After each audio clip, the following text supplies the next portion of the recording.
Oh, hi there. You caught me out here in the vineyard. Yeah, this is out here in Cabernet country.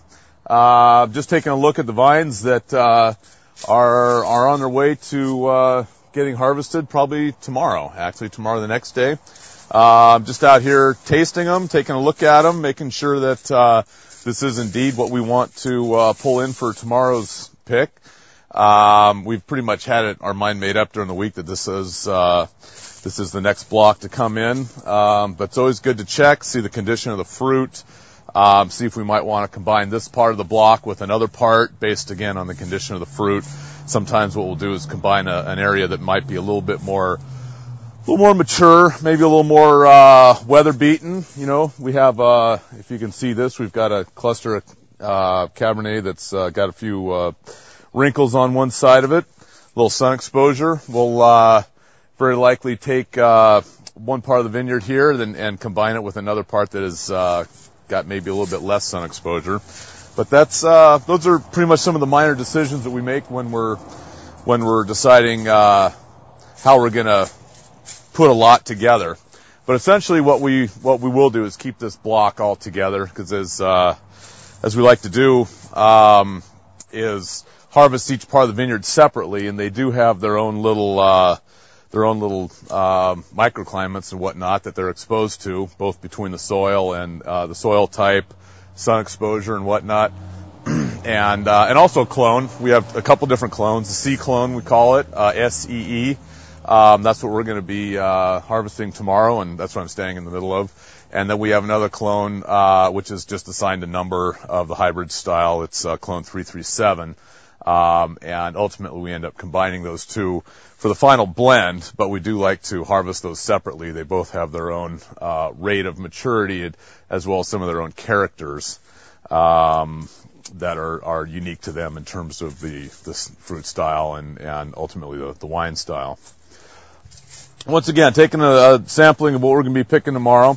I like what I see out here. The fruit's holding up nice. It's a bit warm right now. It's pushing 88 degrees, 90 degrees perhaps. It's actually been pretty consistent with what we've seen throughout this week. The NOAA Weather Service keeps calling for cooler days, and we just haven't really seen it. And with every passing day that approaches or surpasses 90 degrees, the fruit's just moving along that much more quickly.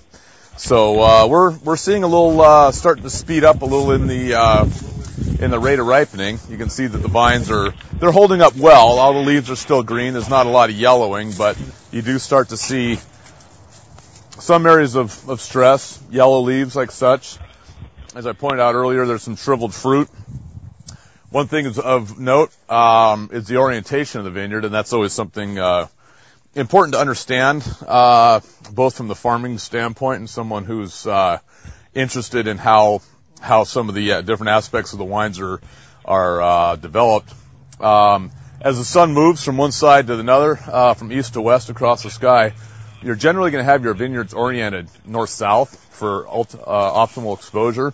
So in the morning, right now it's 3:15 in the afternoon, so we're getting a afternoon exposure. In the morning, as I started to say, the sun's going to come down on this side, and you're going to get the first half of the day basically of a cooler, less direct sun, less hot, and the fruit tends to have a little better integrity by the time the growing season's over, because as the season wears on and the plants are starting to get a little more tired and starting to sense it's the end of the maturity period for the fruit's going to start to feel the effects of the heat more, start to bear down. It starts going to, with the heat bearing down on them, they're going to start to show a little bit more shriveling, which isn't a bad thing necessarily unless it's overdone, but it certainly does give rise to a different flavor.